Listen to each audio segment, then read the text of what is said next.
bertemu dengan Farel Prayoga dan video tadi itu adalah menggambarkan untuk pertama kalinya dalam hidup kamu ya Farel ya. Yeah. Kamu ketemu sama ibu kandung kamu. Yeah. Iya. Katanya kamu butuh 3 bulan untuk mempersiapkan diri. Sebetulnya harusnya lebih sih ya.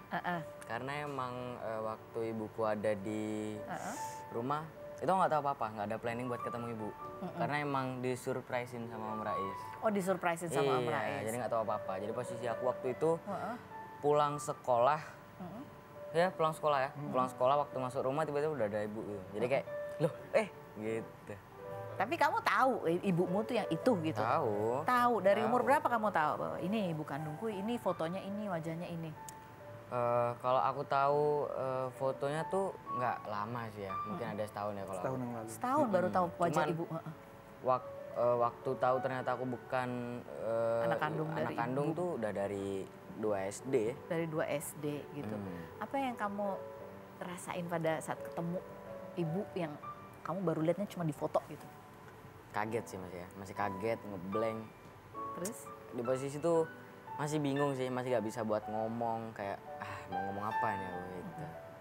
Tapi sebelum-sebelumnya kamu pernah kebayang gak sih nanti kalau ketemu ibu tuh aku pengen gini, pengen gitu, pengen gini? Ada. Waktu ketemu ibu aku ya pengen tahu lah cerita asal-usulnya kenapa lah semua jadi kayak gini gitu-gitu. Itu. Terus apa lagi? Terus pengen melakukan kegiatan apa sama ibu? Kalau kegiatan masih belum sih.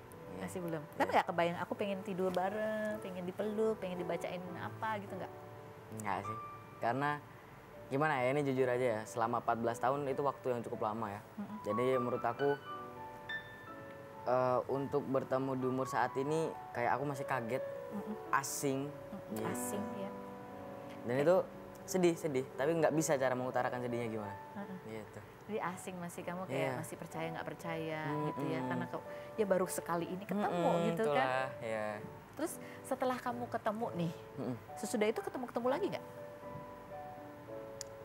Masih kurang tahu sih. Maksudnya belum ada planning. Belum ada planning lagi. Jadi baru sekali aja itu. Iya, baru sekali. Baru 2 hari yang lalu. Baru 2 hari yang lalu belum ada. Apa yang terjadi pada saat kamu ketemu tuh apa? Apa yang terjadi? Ya ketemu, peluk, terus ya aku masih inget banget kata-kata pertama ibu ya, maafin ibu ya nak, kamu dendam nggak sama ibu gitu. Malas ah. Nah, gitu. Terus apa yang kamu lakukan ketika ibu ngomong gitu? Nggak jawab sih aku kayak bener-bener astaga, gitu ya paling. Ibu bilang maafin aku ya nak, kamu dendam nggak sama aku? Iya. Apa yang kamu rasain ketika dengar ibu ngomong gitu? Sedih dong Mas ya? Pasti. Ya itu sih. Aduh gimana nih? Kan kamu nggak bisa ngomong pada saat itu. Kalau sekarang udah bisa ngomong belum? Mau jawab apa kamu? Ya pastinya aku nggak dendam ya, karena emang waktu itu posisiku masih, ya gimana bilangnya, umurnya masih belum terlalu cukup buat nerima keadaan yang ada di waktu itu. Waktu itu. Cuman, ya kalau sekarang aku udah bisa legowo gitu sih, kayak ya ngapain dendam, aku juga udah tahu ceritanya, ya udahlah ngalir aja lah, jalanin aja apa yang ada di depan, gitu-gitu aja sih paling. Okay. Terus ya itu tadi, kamu kan sebagai anak nih kan pengen nggak sih bermanja-manja gitu sama ibu? Ada nggak bayangan kamu pengen gini, pengen gitu, pengen ngerasain ini, pengen ngerasain itu?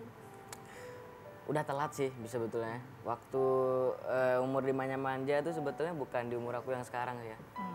Mungkin waktu yang ya mungkin SD kelas berapa gitu, itu mungkin aku masih butuh ya. Butuh diapain dulu waktu SD? Ya butuh dimanja, tidur bareng, ya jadi nasehatin di ini di itu, dimarahin ibu waktu main sepak bola, ya mungkin kayak gitu-gitu ya waktu masih kecil.